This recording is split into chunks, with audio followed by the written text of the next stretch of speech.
Hello, hello. How's everybody doing? Make sure. All right. So, a new video today. So let's talk about weed. I myself, I don't really smoke weed. I'm not really a fan. I don't know. I don't really like doing drugs in general. I don't really do any drugs. Not because I'm like a prude or anything. It just doesn't do anything for me, and I just don't think it's a good idea. I never smoked cigarettes or any of that stuff. I just, meh. I tried it. But it's just not for me. I don't think it's healthy long term. And everyone that I've ever seen do it, they're obsessed to a disturbing degree, to the point where I knew kids that smoked weed all the time. But like, if we would like if we would hang out, if I would hang out with them and I'd be like, okay, we're gonna go to a party or whatever. They want to smoke weed before, they want to smoke weed during, they want to smoke weed after, and even after that, they still thinking about smoking weed. Like it's just like it's the only thing that's on their mind whenever they think about if they have to move from point A to point B, they have to smoke weed at some point before they go and while they're going and after they get where they're going. It's like, it's insane how addictive it is.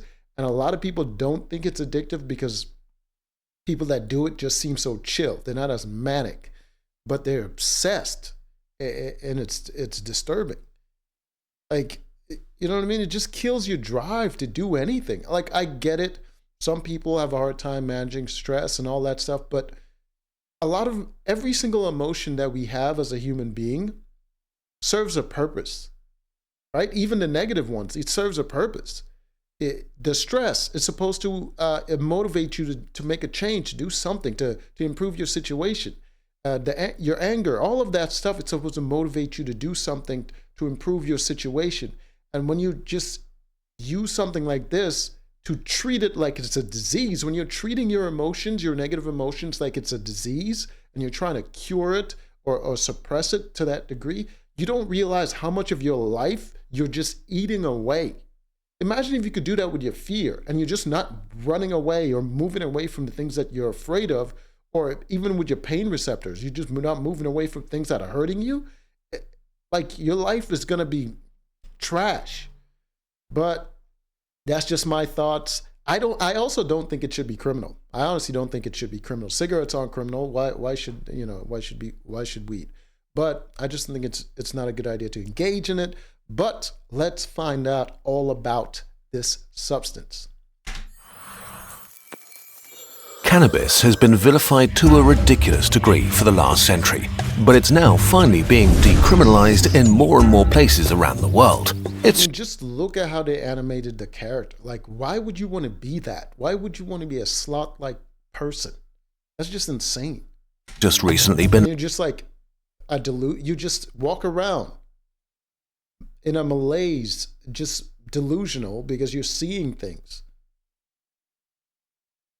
I mean, weed doesn't work like that. It's not much of a psychedelic, but still, you're just kind of like your perception is off. legalized in Germany, and for very good reasons. Compared to legal drugs like alcohol, which will cause 1 in 20 deaths just this year, cannabis is pretty mild. So, to justify harsh prosecution and punishment, its negative effects have been wildly overstated. Naturally, there was a lot of pushback, and here's something went wrong. If you followed the discourse over the last few years, you might have got the impression that weed has almost only upsides and few. What was that about the dog? Stoners live longer. What kind of life would that even be? Even if it was true, what kind of life would that be? How many things are you not appreciating? How many things you're not doing? Just sitting around.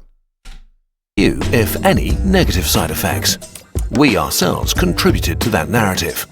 What made this worse is that criminalization made it very hard for scientists to study cannabis, especially its long-term effects. They faced bureaucratic and legal hurdles, and studies often had to rely on small sample sizes. In the last few years, this finally started to change, so it's time to bring new evidence to the Yeah, like I get it, man. It's very difficult to get any sort of drug or any sort of substance legalized, mostly because people don't see a benefit to it. A lot of people that don't do it, like parents and the people that are really in control of public opinion and the people that usually go out to vote for their representatives and stuff like that, they're the ones that don't see a benefit to it because they're not doing it. It's not their habit, and they don't really see how it makes their lives better. And all the stoners that they know are either lazy or just like, you know what I mean, just not productive people.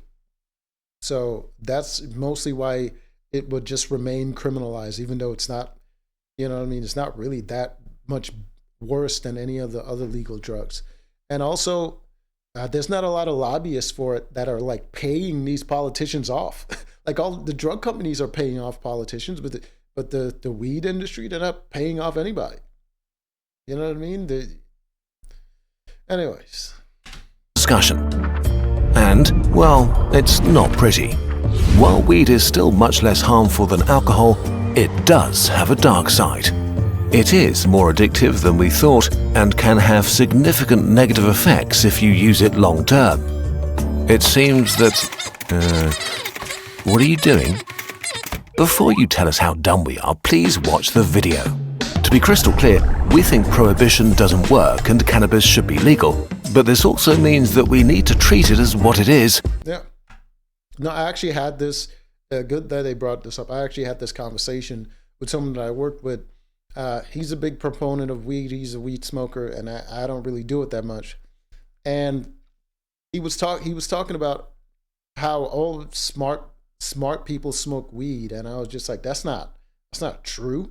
It's not true at all, because he watched Joe Rogan a lot, and I guess there was a lot of smart people on there that smoked weed or whatever the hell, and successful people. And I'm like, the successful people that smoked weed are all in the creative industries, like the arts, like the kind of, like, think about rappers, like those talentless, on-musical freaking criminals and idiots. They become rich and they just mumble some stuff to a beat and they become rich as hell. Like, these people aren't the brainchild of civilization. So to tout them as somehow proponents of weed is crazy to me. And he was like, oh, there are no side effects. I'm like, what are you talking about? There are no side effects. People become lazy, unmotivated, and you lose short-term. There's a lot of short-term memory loss. Like, everyone that I freaking know that smoke weed heavily, like they can barely remember shit. They're barely functional. They function at such a subpar level that the only jobs that they can possibly hold down doing that habit long term is middling jobs. There's no high-powered jobs that you can do and be smoking weed. That's why they're not overachievers. They don't really achieve shit in life. It's killing your potential, especially if a lot of young people are doing it too. So it's killing the potential of the young people, and they don't have the ambitions to chase anything, and they're just stuck in freaking dead-end jobs. And that's why a lot of the jobs, that's where over the generations, a lot of the jobs that used to go to like teenagers and high schoolers, or like the McDonald's and all this stuff, a lot of these jobs are just taken over by adults now. Old people are now having these jobs because these people, they lack the ambition. Because they're freaking smoking weed, or they're just around people that do that stuff, or have that sort of mentality. And they just, you know what I mean? They never really chased anything.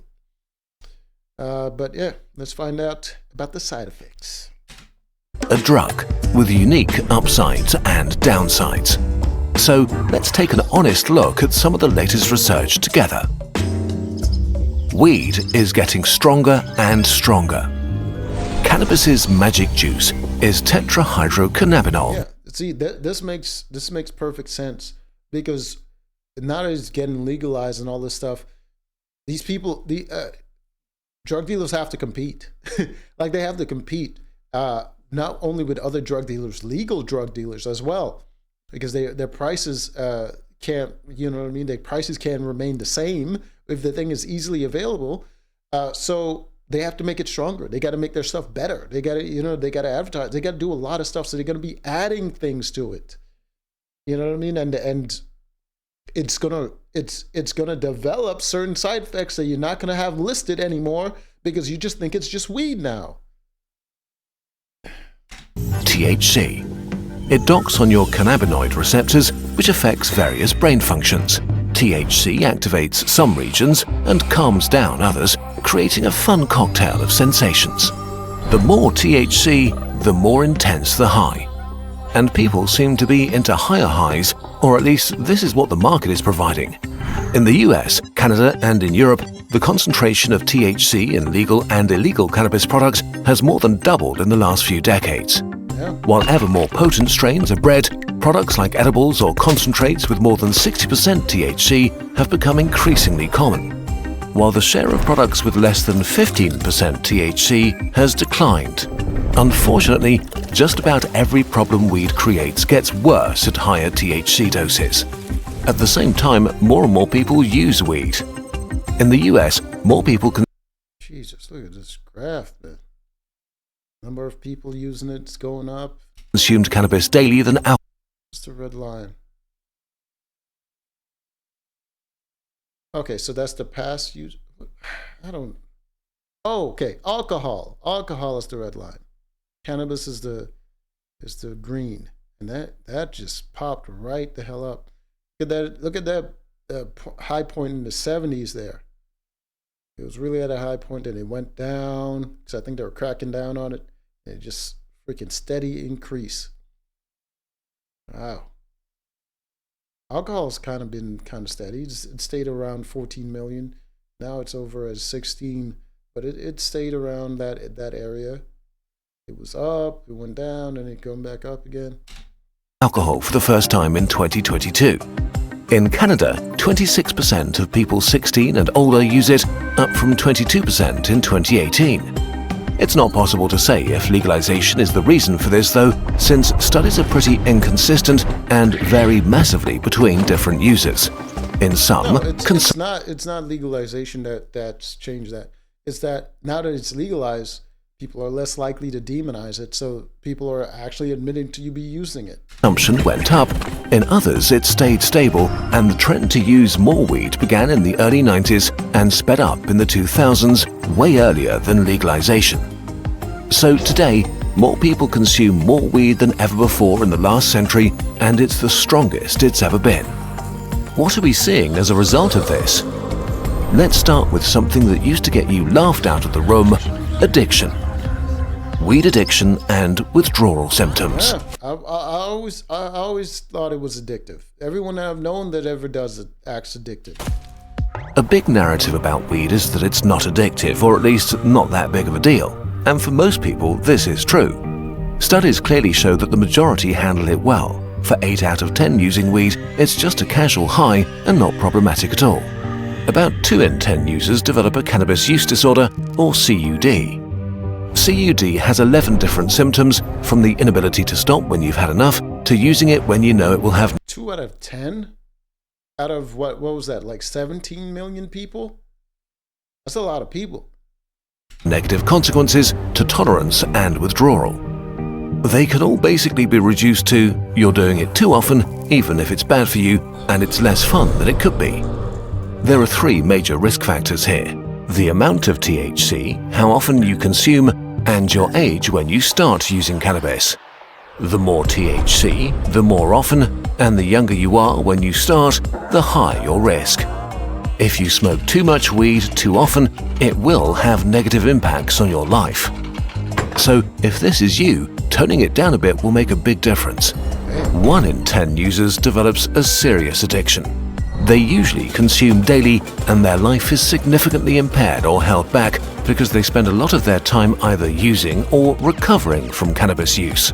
Since their brain is building a tolerance, they need increasingly See, your life is just going to shit, and you're thinking you're just, I'm just dealing with stress. high doses or stronger weed, often both. Studies found a variety of negative effects. Heavy users can experience bad moods, feel irritable, restless, paranoid, anxious, and even depressive. In a sad twist of irony, for That's That's not good stuff right there. I mean, that's the same symptoms as alcoholics. Many addicts, it feels like they need weed to fight these symptoms. Maybe it did actually help at first, while in reality, it makes those symptoms stronger and more persistent. Studies also found that loneliness and frequent cannabis use go hand in hand. If you feel lonely, you're more likely to use weed, and if you use weed, you may experience more loneliness. It's not always easy to say which came first, but they seem to reinforce each other. So on the one hand, cannabis makes loneliness feel much less bad. On the other hand, it can also make you feel more socially awkward than you actually are and withdraw from friends. This can lead to a downward spiral that ends in self-isolation and chronic loneliness. Another thing many people who consume a lot experience is a mental numbness that makes boredom feel okay because it impacts the reward system of your brain. Not great, but good enough. You can spend your days killing time binging mildly interesting stuff, being numb rather than having fun. That's disturbing. Boredom is a signal to your mind to get creative or learn something new, but this is suppressed. This also makes quitting so much harder because your daily routines suddenly seem boring and unexciting, making it very tempting to go back.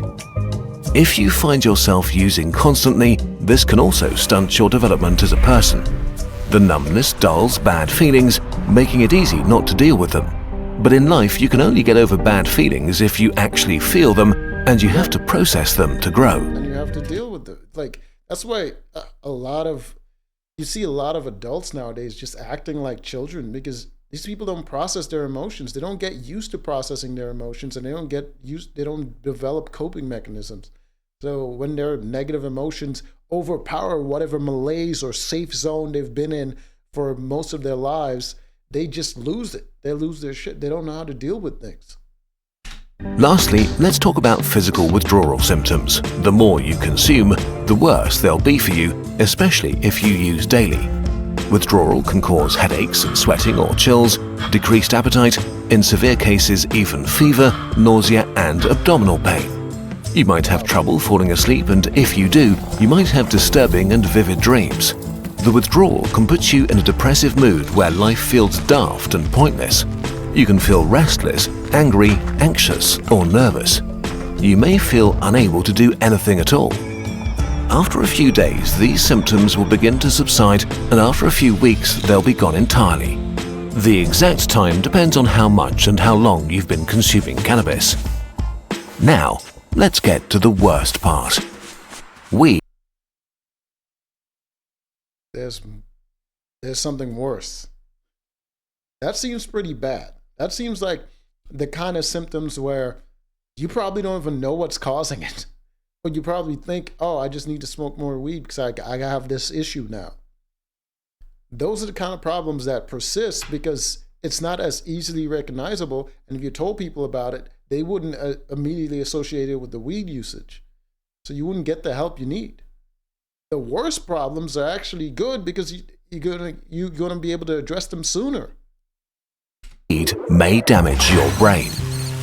This section was not fun to research because there's fierce debate among researchers how bad weed is for your brain and whether it has irreversible long-term consequences or not. I mean, that's the main reason I don't do any drugs, is because I appreciate my brain and I would not want it to be damaged. I want things working properly.